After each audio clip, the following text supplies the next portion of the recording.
I did have a lot of bruises, and I did have actually a bunch of broken bones after we did x-rays and all the imaging. And so they had recommended actually doing a surgery. I learned that sometimes people's stories about you are really different from what you actually know to be the truth. If you find yourself in a place of burnout, if you find yourself in a place of, unexpected injury or illness, chronic illness, you need to go back to the inputs. You need to go back to the basics. What are the things that will help you? It's not going to solve the problem, but it's going to open up the road. So what I mean is hi, I'm Dr. Amy Shah, and this is another episode of the Save Yourself podcast. Welcome back. I'm Dr. Amy. I'm so excited to get going with this episode because this one is something very unique, something I haven't really shared before anywhere. It's kind of a vulnerable story and there's lots of things you can learn from it that I've learned from it. And it's a lot of what I talk about on social media and on the podcast and in the books are things I wish my younger self knew. And this is absolutely the topic. These are things that this is a situation that I went through that taught me a lot and helped me deal with other situations later in life that were similar.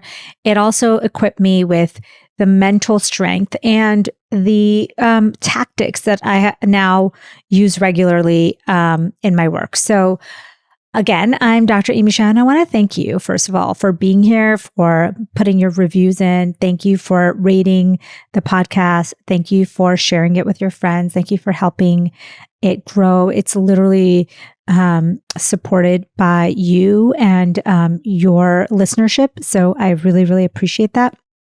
And, as we're starting this journey into the podcast world, I'm getting better and better. I'm listening to what you guys like. I'm trying to adjust. And, this podcast episode is really coming from a place of wanting to connect with you, hearing what you're saying, things that are, I think, useful for you. So, for example, at the end of this episode, you're going to be able to take away some concrete things that you can do in your life based on this kind of situation and story that I'm going to share. And I think it's really important that, yes, stories are so interesting. It's nice to connect, but at the end of the day, you want actionable steps. Like, you want to say, what are the things that I can do that's going to make me a better person, both mind, body, and also spiritually? So that's the goal of this and everything I do. I'm always thinking, okay, what can you benefit from this? And what are the basic things that I would want to tell you that I've learned from my experience? So, okay, let's start. I'm going to set the stage for the story. So the story basically, I'm going to tell you my struggle, what happened, and then how I dealt with it and what I learned from it for the future. So as a lot of you know, I went to medical school. And then after medical school, all of us do this thing called residency. Residency is where you go to a training hospital and you work as like a young doctor under supervision. So that's what residency is. And of course, that makes sense, right? You don't want people to go straight from medical school, learning things in a book to working on patients. You want this transition period where in the US, this is very common. They range from 3 to 6 or even 8 years, depending on what you do. And so what I did is called a residency, and then I actually did a fellowship after that. So that's for people who are in the medical world, that this is pretty standard for the US, how it works. And so typically, if you don't know, residency is maybe the most grueling years of your life. And mine was no different. I was in Boston.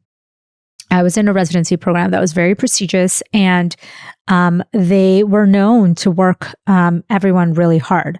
And I think I came into medicine really excited about what I could do and all my interests in nutrition and health and wellness. And I was quickly kind of shot down because residency kind of shoots you down. it exhausts you. It makes you kind of jaded. It's very thankless. It's early mornings and late nights, and there's a lot of stress and burnout. And I didn't think I was someone who would suffer from that because, it's not easy getting into med school. So my college years were really hard and my high school years were hard, but this was like no other. And I set the stage for it because I think that informs now when I look back at it, why I had such kind of a breakdown, and why I really suffered through residency. So what basically happened is I worked really hard for my first year, my second year, and my third year. It's usually 3 years residency. In my third year, kind of towards the end of my third year, I was on an elective, a research elective. But right before the research elective, I was working nights in the ICU. And often when you work in the ICU, you're working kind of like 36-hour shifts. And you go in, like, say, 6 a.m. the day on, say, Monday. And then you wouldn't end until noon on a Tuesday.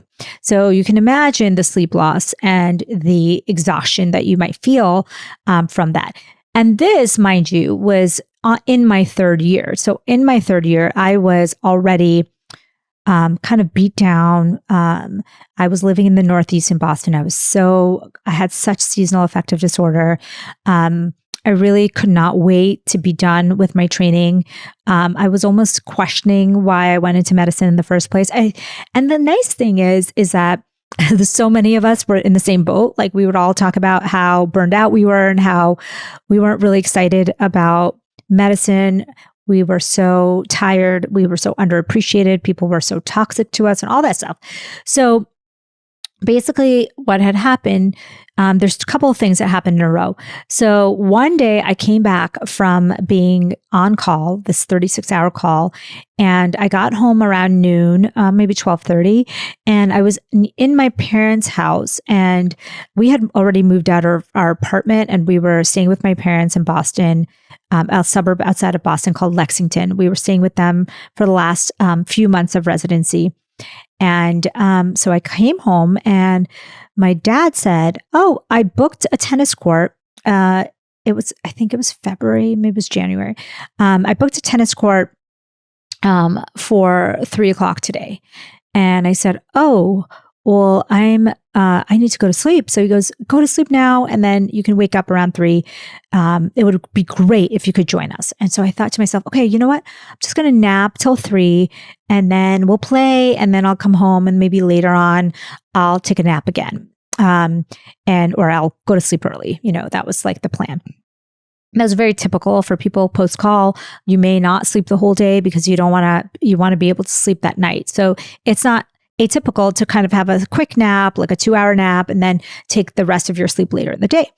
So I did that. My alarm woke me up and I was in this deep, deep trance. I was exhausted and I hadn't slept much the night before at all. And so I got up and I put on my workout clothes and I was just like a zombie sitting in the car going to the tennis court. Now, for a lot of people who live in these sunny states, you don't understand that in Boston, indoor courts for tennis are really, really coveted and everybody really loves them and it's often booked, packed. And so it's really, you spend a lot of money on it. So it was a really coveted kind of hour that we had. So it was me, my brother, and my dad. And so we get to the tennis court and we are just starting to warm up. It's really cold in there. I'm super groggy. I feel like I can't even see straight. So I'm on the same side as my brothers because we decided that we would start with my dad playing singles and us playing doubles. And so we were just warming up and I was hitting to my dad. My brother was hitting to my dad. And as we were warming up, I was hitting balls and probably just a couple minutes into our warm up, I came close to the net and one of the balls had fallen near my brother and I went to grab it, kind of although I was groggy, so I was moving slow, I went to grab it. And at the same time, my brother was trying to hit a shot. And as he tried to, as he went into hitting the shot, kind of saw the racket in front of me as I was trying to pick up that ball in front of his feet. But it's almost like I couldn't move. I was like frozen, slow reaction time. And he hit me in the face as he was going for the shot. And it was like a pretty hard hit. And literally the base of the racket, not even the strings, the kind of metal part of the racket hit me in the face. And immediately I felt pain. And I kind of went to the ground for a minute, and I was like, okay, I'm okay. Okay. So I get up and I'm seeing stars, and I'm like, I'm okay. I had a bloody nose, and I was like, I'm okay. And then they go to me, are you sure you're okay? And I'm like, yeah, I'm okay. And so I start to go back to the line and start to pick up the balls, and I'm still kind of can't see that straight. And then my brother says to me, I don't think you should play. It looks like you really hurt yourself. And so my dad says, yeah, it looks like you really have, like, it almost looks like your nose is like out of place or something. And so I felt the pain, but the bleeding had stopped. And then I looked in the mirror and I was like, oh my gosh, yeah. So we kind of canceled plans, went home, and I showed it to my husband, and he said, oh my God, this really looks bad. So we called some people we know, and they said, a big hit to the face like that, you should probably get it checked out, probably go to the ER. And I thought to myself, the last place I want to go is to my hospital ER, because I just left there like not long before that.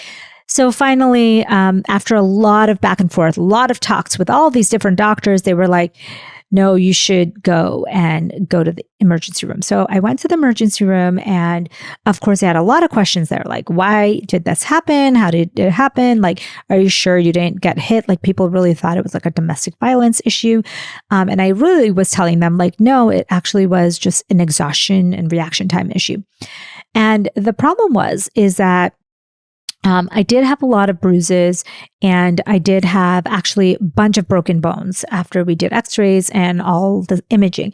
And so they had recommended actually doing a surgery the day after next. So like 2 days after that, because they said, we can often do surgery to kind of hold the bones into place. It's called a closed reduction. That means like they don't have to open anything up, but they'll kind of put the nose bones back together a little bit and put them into place with like a brace. And that way things can heal. And I had a black eye, and I had a few like bumps and bruises otherwise, but really that was the big issues. Now, the problem is in residency, you don't get any days off. You barely have vacation, and your vacation is very scheduled. And because of this injury, I had to ask for a couple of days off and to both recover and then go into the surgery.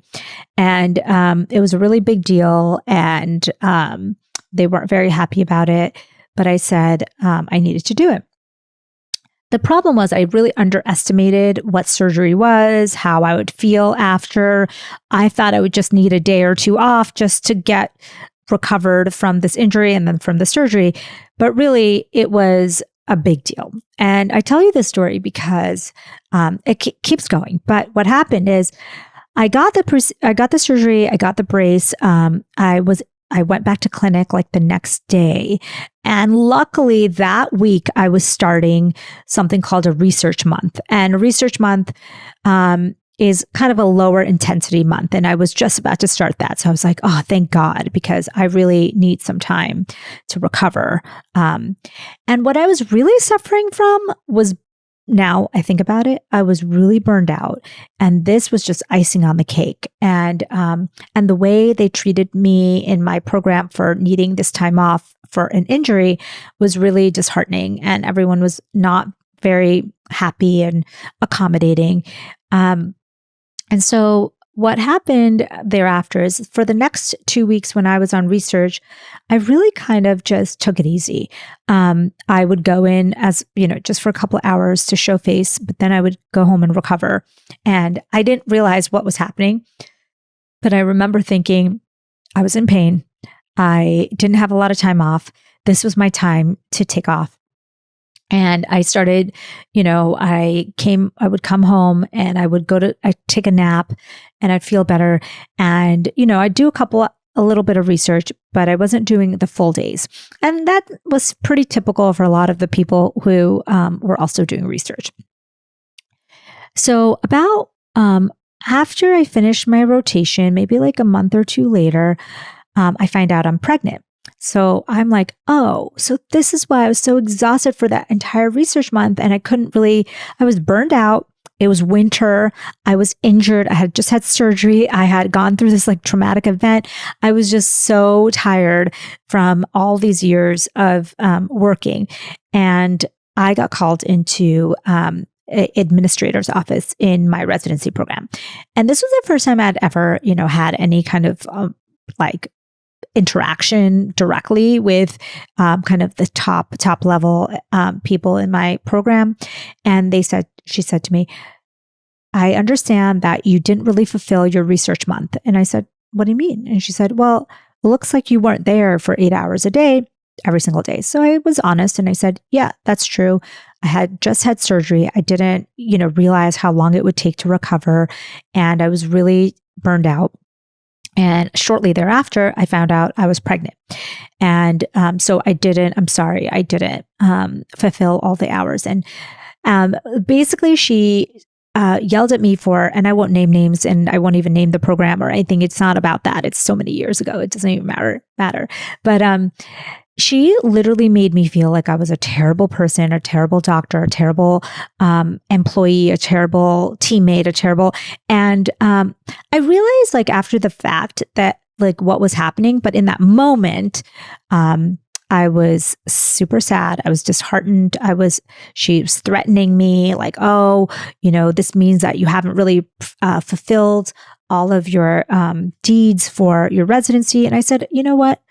If that's the case, I'm happy to pay it back. I'm happy to do whatever I need to do. I mean, clearly this was, she was making me feel bad about something that really in the end was not a big deal. So I had fulfilled every single other thing and she even said, she's like, you've been a top student doctor till this, resident doctor. And I've never heard anything about you. And this is the end and all this stuff. And I could not get over that meeting. I got out of that meeting and I was just a mess. I had never been talked to like that. I'd never been told that I was not good enough, that I was doing something wrong, that I was bad and all this stuff. And like, I felt like she was painting this picture of something that I was not. And she said, I'm going to bring this up with the rest of the, group and we're going to talk about how to proceed and all this stuff. And I just was beside myself. Like I couldn't sleep, I couldn't eat, I couldn't think. And I thought to myself, oh my God, like all of this burnout, all of this poor sleeping habits, all the poor eating habits, all the kind of feeling down because I wasn't getting enough sunlight, like the lack of exercise, everything was kind of coming to a head. And that was like one of the most difficult moments. And I really had a hard time even talking about it at the time, except to my very close friends and family.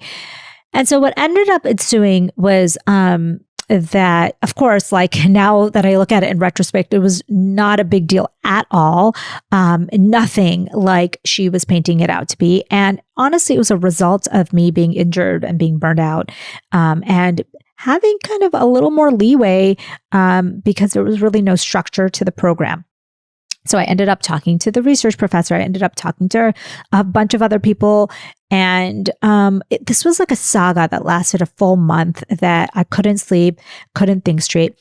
And the reason I share this story is like a lot of us go through things in our life that we can't control, that happen to us, that you feel like maybe you were framed or that you were made to feel a certain way. And the funny thing is that a year later, when I was able to talk about it, I found that there are so many people who were in the same position as me, where she would take something that was so minuscule and then she would make you feel like you were the worst person, and to make it into this huge issue and almost to the point where she would say things that were abusive and scathing. And I found out, when I was able to talk about it, I found out so many other people who had gone through similar situations with her in that office. And so I share with you the story. So it ended up being, I was pregnant. I had been injured. I had the surgery. Was burned out.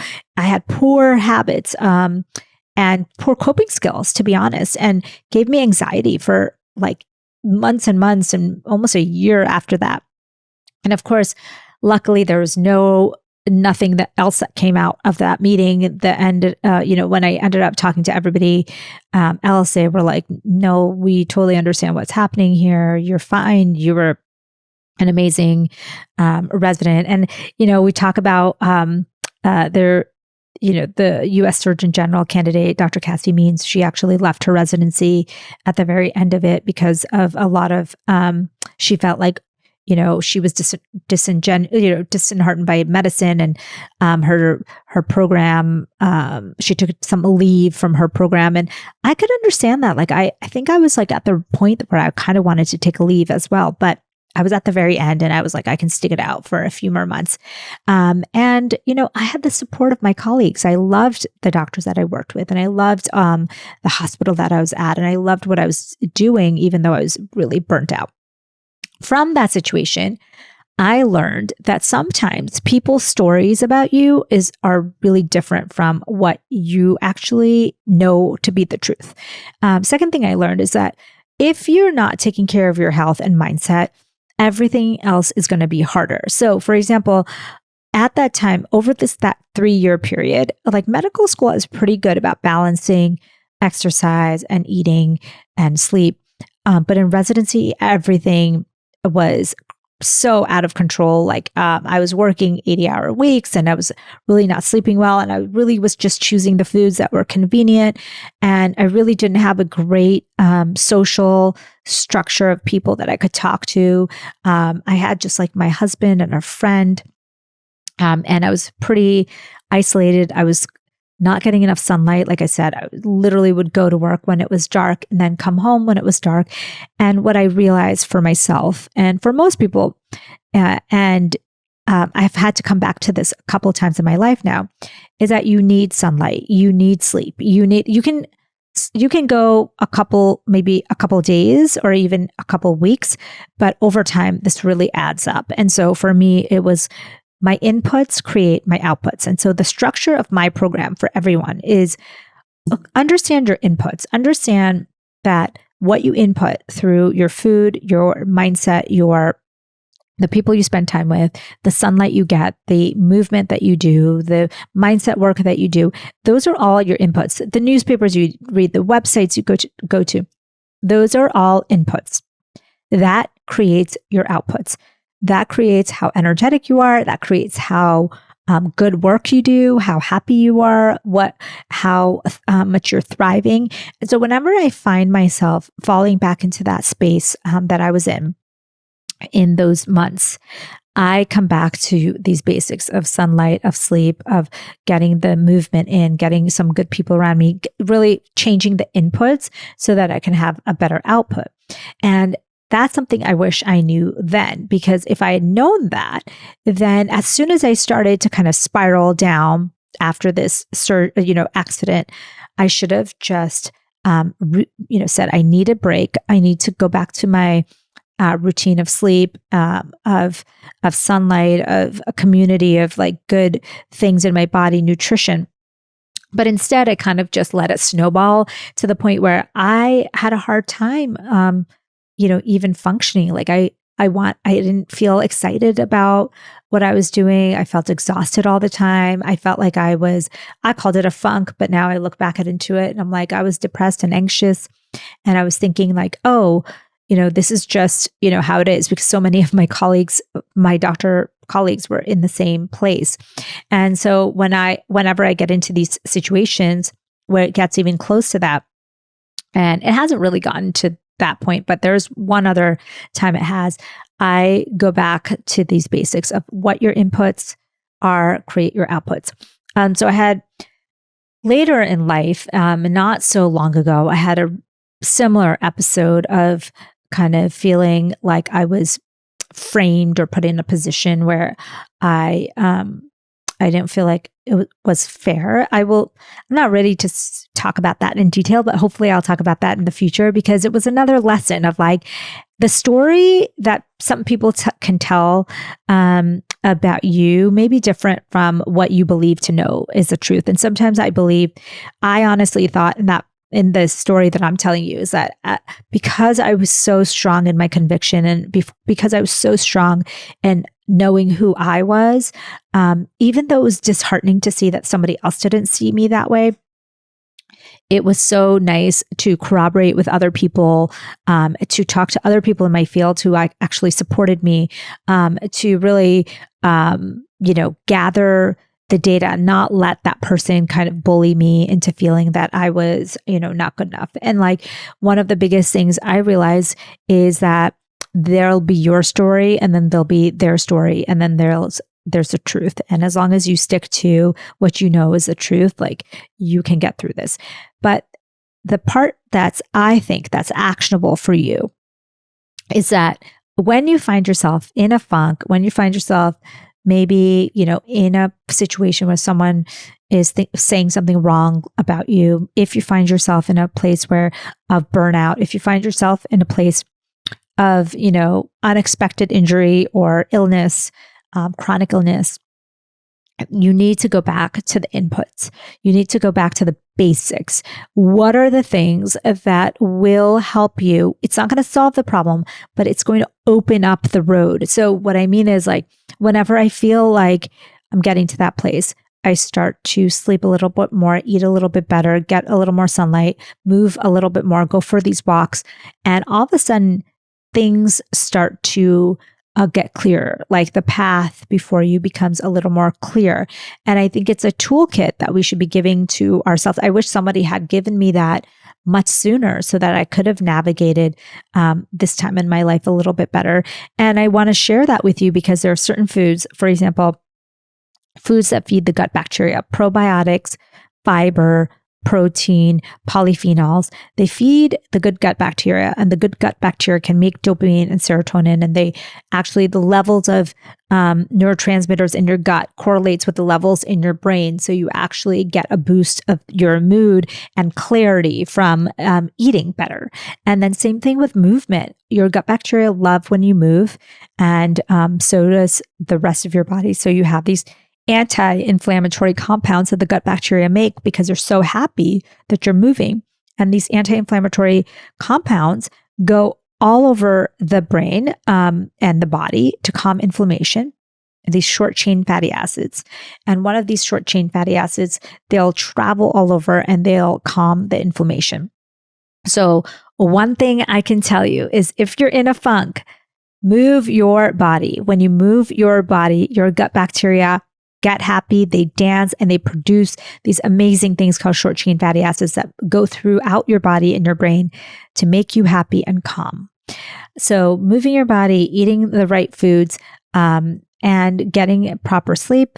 One of the supplements that I really love for mood and when you're in a funk is vitamin D. Really getting your levels at adequate levels is something that can really help you. Something I didn't know about back then, but I know about now is magnesium. Magnesium glycinate in the evening can really help you relax and lower those cortisol levels.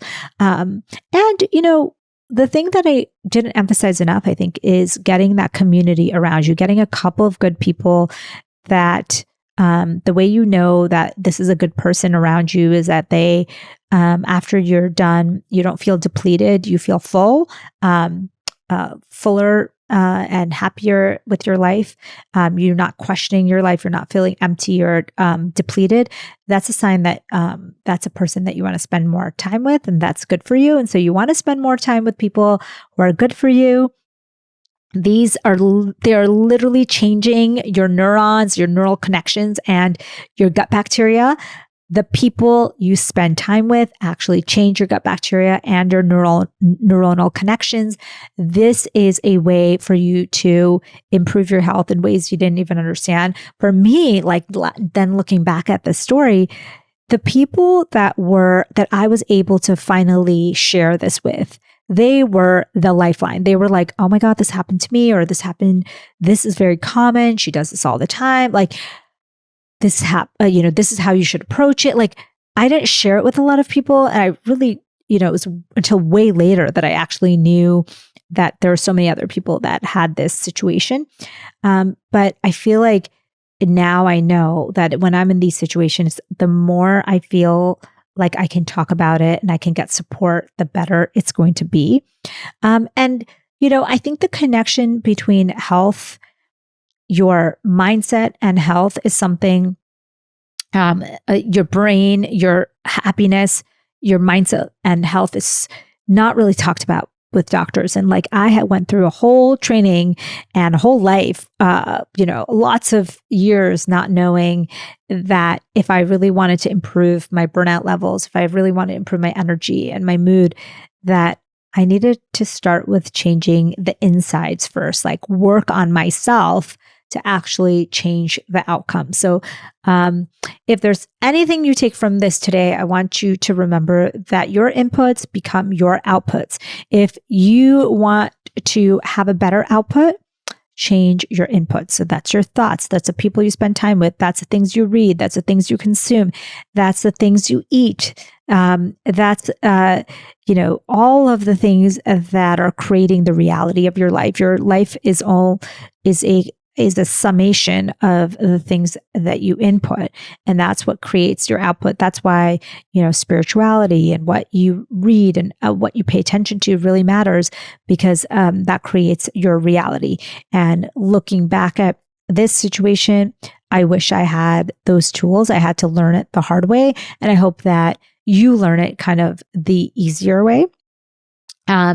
I want to know from you. I've shared a lot of episodes about perimenopause, about the nutritional benefits, about gut health, about the gut-brain connection, about exercise, about my top 10 tips, about I've had a lot of amazing guests that we've talked about various issues that span nutrition, span gut health, span mindset, entrepreneurship, and women's health. So I wanted to know from you, like, what else do you want to hear about that can be really beneficial to you? I also have lots more stories. Like I have another story that taught me a very similar, was not similar, very different, but I came to a similar conclusion. And so I think I'll share that with you sometime. And the reason why we want to share these stories is because everybody can relate, or maybe you can't, but a lot of people can relate to certain parts of the story. And maybe that's what you needed to hear to make a change in your life, to create something different. I hope that I'm never in that situation again, because now I know better. I feel better. I have better tools. And that's what I want for you. So biggest thing is for you to make the changes in your life so that you have the tools, that you're doing the right things, that you're having the good inputs, and that will create the best output. So thank you. I'm Dr. Amy Shah, and thank you for joining for another episode of the Save Yourself podcast.